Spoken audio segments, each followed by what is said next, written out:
পাকিস্তানি রেগে গিয়ে বলে সালে ইয়ে তো মুসিবত কা কালেমা হ্যায়, এটা তো মুসিবতে বললে পড়ে। বাঙালি কয় হাম তো ভি মুসিবত মে হ্যায়। আল্লাহ ভুল করেছি, অপরাধ করেছি, অন্যায় করেছি, তুমি যদি মাফ না করো কেউ মাফ করার নাই, ঠিক কিনা? এভাবে ভুল হয়ে গেলে ক্ষমার রাস্তা খোলা। 3 ভাবে আমাদের দোয়া কবুল করে। পদ্ধতি নাম্বার 1, চাওয়া মাত্রই দিয়ে দেয়, বলে হ্যাঁ দিব তো দিয়ে দেয়, আমরা খুশি। পদ্ধতি নাম্বার 2, আমরা চাই আল্লাহ এটা দাও, আল্লাহ তখনও বলে ইয়েস দেব, কারণ না বলে ফিরিয়ে দিতে আল্লাহ জানেন দেব, তবে সাথে সাথে দেন না, লেটার অন, দেরি করে। কখন দিলে আমার জন্য ভালো, এটা আমার চেয়েও ভালো জানে কে, দেরি করে দেয়। পদ্ধতি নাম্বার 3, আমি চাইলাম আল্লাহ এটা দাও, আল্লাহ বলে ইয়েস দেব, সাথে সাথে দেয় না, দেরি করেও দেয় না। এটা কিয়ামতের ময়দানের জন্য তিনি রেখে দেয়, যাতে ওই দিন বিপদের কালে এই দোয়ার বদৌলতে তিনি আমাদেরকে বাঁচিয়ে দিতে পারে। তাহলে যে এত এত দোয়া করি, লাভ আছে না নাই? হয় সাথে সাথেই কবুল, নয় কিছু সময় দেরি করে কবুল, তা না হলে আখেরাতের অ্যাকাউন্টে আমাদের জন্য ব্যালেন্সে রেখে দিয়েছে কে? এজন্য আজকের এই ফরিদপুরের মাহফিল তখনই সার্থক হবে যখন আমরা এই সিদ্ধান্ত নিতে পারবো যে আমরা চাইবো একজনের কাছে, তিনি কে, এবং চাইবো চাওয়ার মতো। যেহেতু এটা একটা শিল্প, আর্ট, এটাকে আত্মস্থ করতে হয়। চাওয়ার মতো চাইলে এটা কখনো মিস হয় না। এজন্য আমরা মন প্রাণ উজাড় করে আল্লাহ তাআলার কাছে চাইবো, শুধু নিজের জন্যই চাইবো, আশেপাশে আর কারোর জন্য চাইবো না। কেন ওনার জন্য চাবো কেন? আমার দাম হিসাবে ওনার ডাউন হিসাবে, কথা কন। অনেকে বলে হুজুর আমি আরেকজনের জন্য দোয়া করে কি লাভ, ওনারটা উনি করবে, আমারটা আমি করি। এরকম একটা লজিক বা যুক্তি আছে না নাই? এটা ভুয়া যুক্তি, এটার কোনো গ্রাউন্ড নাই। কারণ আমার জন্য দোয়া করলে যেমনি লাভ, আরেকজনের জন্য করলেও লাভ। হাদিসে এসেছে কোন মুসলিম যদি ইয়াদউ লি আখিহিল মুসলিম বিযাহরিল গায়ব, তার কোনো ভাইয়ের জন্য যদি কেউ দোয়া করে, ওই দোয়াটা আগে আল্লাহ তার জন্য কবুল করে নেয়। কারণ সে দোয়া যাই করে, পাশ থেকে ফেরেশতারা বলে ওয়ালাকা বিমিসলিন, ওয়ালাকা বিমিসলিন, তোমার জন্য এটা কবুল করো। যেমন আপনি দোয়া করলেন আল্লাহ আমার এই ভাইটা অসুস্থ, আল্লাহ আমি দোয়া করছি আল্লাহ আপনি তারে সুস্থ করে দেন। ফেরেশতারা বলে আল্লাহ ওয়ালাকা বিমিসলিন, যিনি দোয়া করছে তার যদি কোনো রোগ বালাই থাকে আগে তারে সুস্থ করে দেন। আমি দোয়া করলাম আল্লাহ আমার এই ভাইটা হজে যেতে পারে না, আল্লাহ তুমি তারে হজে যাওয়ার তৌফিক দান করো। ফেরেশতারা বলে ওয়ালাকা বিমিসলিন, মানে আল্লাহ যিনি দোয়া করতেছে আগে তার হজের ফ্লাইটটা কবুল করো। লাভ আছে না নাই? এজন্য নিজের জন্য দোয়া করলেও লাভ, পরের জন্য দোয়া করলেও লাভ। কোন সময়ে কি দোয়া করবেন কোরআনে আছে না নাই? আল্লাহর নবীরা এগুলো আমাদেরকে সব শিখিয়ে গিয়েছে। সাইয়েদনা আদম আলাইহিস সালাম ভুল করে গন্ধম খেয়ে ফেললেন, আল্লাহর কাছে কাঁদতে শুরু করলেন, শত শত বছর চোখের পানি ছেড়ে উনি কাঁদলেন। আর একটা দোয়া আমাদের জন্য রেখে গেলেন যে আমরাও আদম জাত, বানি আদম, আমরাও যদি ভুল করি আমরাও যেন এই দোয়াটা পড়ে কেঁদে কেঁদে আল্লাহর কাছে ক্ষমা চাইতে পারি, ঠিক কিনা? সাইয়েদনা আদম আলাইহিস সালাম ভুল করে ফেললেন, আল্লাহর কাছে চোখের পানি ছাড়লেন, অনুতপ্ত হলেন আর দোয়া করলেন রব্বানা যালামনা আনফুসানা ওয়া ইল্লাম তাগফির লানা ওয়া তারহামনা লানাকুনান্না মিনাল খাসিরিন। আল্লাহ ভুল করেছি, অপরাধ করেছি, অন্যায় করেছি, তুমি যদি মাফ না করো কেউ মাফ করার নাই, ঠিক কিনা? এভাবে ভুল হয়ে গেলে ক্ষমার রাস্তা খোলা। অনেকে রাস্তা বন্ধ করে দেয়, ভয় দেখায়, হায় হায় তুই তো কাফের, তুই তো জাহান্নামী, এরকম আছে না নাই? বনি ইসরায়েলের যুগে এক আল্লাহর ওলি, তার পাশে থাকতো এক বেনামাজ। ঘর থেকে বেরোইলে বেনামাজের দেখলে বলতো এই জাহান্নামী। বিকেল বেলায় ঘরে আসার সময় কিরে জাহান্নামী, আবার দেখা হইলে এই তুই তো জাহান্নামী, খালি ডাকতে তো জাহান্নামী বলে। কিয়ামতের দিন আল্লাহর ওলিরে আল্লাহ ডাকবে, আল্লাহ ডেকে বলবে এই তুমি যারা জাহান্নামী বলে ডাক দিছো, কে জাহান্নামে যাবে আর কে জান্নাতে যাবে এই ডিলারশিপ কি আমি দুনিয়ায় তোমারে দিছিলাম? তো তুমি ওরে জাহান্নামী কেন বললা? ও নামাজ পড়ে নাই, ও আমারে ডাকতে পারে নাই, কিন্তু তোর মতো বেয়াদবি করে নাই। চিল্লায় বলেন ঠিক কিনা? আজকে ওরে আমি জান্নাতে দেব, তোরে জাহান্নামে দেব। খবরদার, কাউরে জাহান্নামী বলার আগে 1000 বার ভেবে নেবেন। কে জান্নাতে কে জাহান্নামে কেউ জানে না, একজন ছাড়া, তিনি কে? সবাই যদি জান্নাতে যায়, জান্নাতে তো ঠেলাঠেলি হবে, আজকের মতো ঠেলাঠেলি হবে না?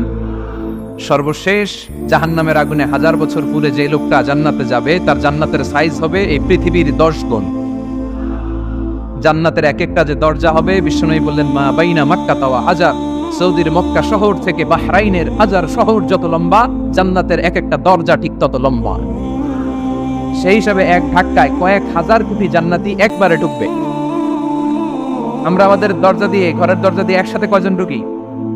বড় জোর 2 জন, তার চেয়েও ধাক্কাধাক্কি করে সর্বোচ্চ জান্নাতের এক একটা দরজা দিয়ে এক ফাউজে একবারে ঢুকতে পারবে কয়েক হাজার কোটি বানি আদম। তো ওই জান্নাত যদি আল্লাহ সবাইরে দেয়, আমার কোনো সমস্যা আছে? এজন্য ইবাদত নিয়ে যেন আমরা কখনো অহংকার না করি, ইলম নিয়ে যেন কখনো অহংকার না করি। আমরা যেন বিনয়ী হই, আমরা যেন নিচু হই। কেউ নিচু হতে চাইলে আল্লাহ তারা টেনে ওঠায়, আর কেউ উপরে উঠতে চাইলে আল্লাহ থাপ্পড় মেরে জমিনে কেড়ে দেয়। চিল্লায় বলেন ঠিক কি না? সাইয়েদনা আদম আলাইহিস সালাম ভুল করলেন, ক্ষমা চাইলেন, ক্ষমা করে দিল কে? এজন্য আমাদেরও যদি ভুল হয়ে যায় আমরা আল্লাহর কাছে মাফ চাইবো। মাফের দরজা খোলা আছে না নাই? আবার সাইয়েদনা ইব্রাহিম আলাইহিস সালাম দোয়া করলেন, রাব্বি জাআলনি মুকিমাস সালাতি ওয়া মিন যুররিয়াতি রাব্বানা ওয়া তাকাব্বাল দুআ। আল্লাহ আপনি আমার নামাজ কায়েমকারী বানান, আমার কলিজার টুকরা ইসমাইলকেও আমার সাথে নামাজ কায়েমকারী বানান, আমার দোয়াটা আপনি কবুল করে নেন। সালাতে কায়েম করো, ও সালাতে কায়েম করো, হবে সম্মানী তুমি, হবে জান্নাতি তুমি, হবে সম্মানী তুমি, হবে জান্নাতি তুমি। ঠিক কি না? দিবে কাল হাসরে শীতল ছায়া আরশে আজিম, রব্বিয়াল আলা, রব্বিয়াল আযীম, রব্বিয়াল আলা, রব্বিয়াল আযীম। সুবহানাল্লাহ পড়েন।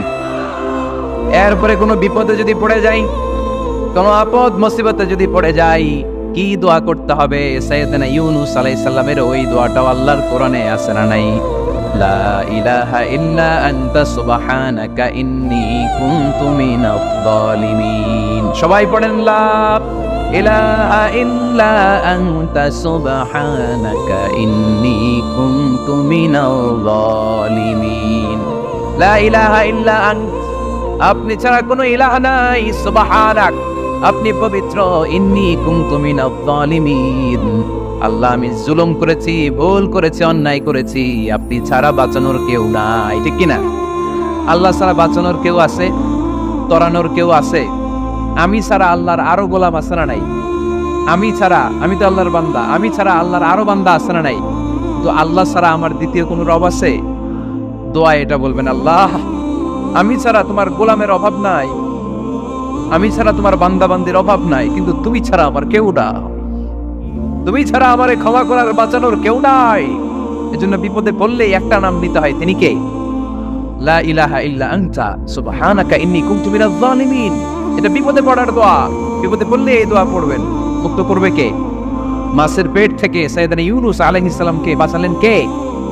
আমাদের দেশে এটা শুধু ওই যে বজ্রপাত পড়লে পড়ে, তাই না? কি কয়? ঠেড়া, ঠাড়া, ঠাটা, বজ্রপাত শুদ্ধ বাংলায়। যে বজ্রপাত পড়লে পড়ে, আসলে শুধু বজ্রপাতের সময়ই না, যে কোনো বিপদ দেখলেই কি পড়বেন? লা ইলাহা ইল্লা আনতা সুবহানাকা ইন্নী কুনতু মিনাজ জালিমিন। ৭১ সালে পাক হানাদার বাহিনী এদেশের মানুষদের উপর অনেক অত্যাচার করেছিল। বেশি করেছিল আমাদের হিন্দু ভাইদের উপর। মুসলমান হলে ছেড়ে দিত, হিন্দু হইলে গুলি মারত। দেখ, মুসলমানদের রাস্তায় থামাইছে পাক হানাদার বাহিনী, আর জিজ্ঞেস করতো কালেমা বল, কালেমা বলতে পারলে ছেড়ে দিত। মাথার মধ্যে বন্দুক ঠেকায় একজনের বলে, সালে কালেমা বাতা, মুসলিম আর হিন্দু, আমি মুসলমান, সালে কালেমা বাতা, তাহলে কালেমা বল। এই বেটায় ভয় পড়া আরম্ভ করছে, লা ইলাহা ইল্লা আনতা সুবহানাকা ইন্নী কুনতু মিনাজ জালিমিন। পাকিস্তানি রেগে গিয়ে বলে, সালে ইয়ে তো মুসিবত কা কালেমা হ্যায়, এটা তো মুসিবতে বললে পড়ে। বাঙালি কয়, হাম তো ভি মুসিবত মে হ্যাঁ, আমিও তো মুসিবতেই আছি। তুমি বন্দুক ধরে কালেমা জিজ্ঞেস করো, আমার হুশ আছে? আমি বেহুশ, আমি ডরে কি পড়তেছি আমি নিজেও জানি না। তো এটা হচ্ছে মুসিবত কা কালেমা। বিপদে পড়লেই যদি পড়েন, বিপদ থেকে উদ্ধার করবে কে? অনেকের মুখে কথা আটকে যায়, তোতলামি হয়, মামলিং হয়, হৃদয়ে ভয় হয়, দোয়া আছে না নাই? সাইয়েদনা মুসা আলাইহিস সালাম বললেন, রাব্বি শরহ লি সাদরি ওয়া ইয়াসসিরনি আমরি ওয়াহলুল উকদাতাম মিন লিসানি ইয়াফকাহু কওলি। সুবহানাল্লাহ পড়েন। ও আল্লাহ আমার হৃদয়টারে উন্মুক্ত করে দাও, আমার কার্যক্রম দাওয়াতি কাজগুলোরে তুমি আল্লাহ সহজ করে দাও। কথা বলতে গেলে আমার মুখের মধ্যে কথা আটকে যায়, আমার কথাগুলোরে তুমি স্পষ্ট করে দাও। আওয়াজ করে পড়তে হবে আমিন। এই সুন্দর সুন্দর দোয়াগুলো আমরা আল্লাহর কাছে করবো, রাজি আছেন? কোরআন থেকে নেয়া আরবি দোয়াগুলো অনেক কম্প্রিহেন্সিভ, অনেক সুন্দর। আপনি বাংলায় 1000টা বাক্য বললেও আল্লাহর শিখানো একটা বাক্য দিয়ে যদি দোয়া করেন, এর চেয়ে শ্রেষ্ঠ বাক্য হতে পারে? দেখেন কত কম্প্রিহেন্সিভ। আল্লাহ শিখাই দিলেন, পড়ো রব্বানা আতিনা ফিদ দুনিয়া হাসানা ওয়া ফিল আখিরাতি হাসানা ওয়া কিনা আযাবান নার। আল্লাহ তুমি এই দুনিয়ার সব কল্যাণ আমারে দাও, আখিরাতের সব কল্যাণ আমারে দাও, আগুনের শাস্তি থেকে আমারে বাঁচিয়ে দাও। পড়েন আমিন। তো আপনি দুনিয়ার সব কল্যাণ নিলেন, আখিরাতেরও নিলেন, গাছেরটাও খাইলেন, তলারটাও পুরাইলেন, রাখলেন কি?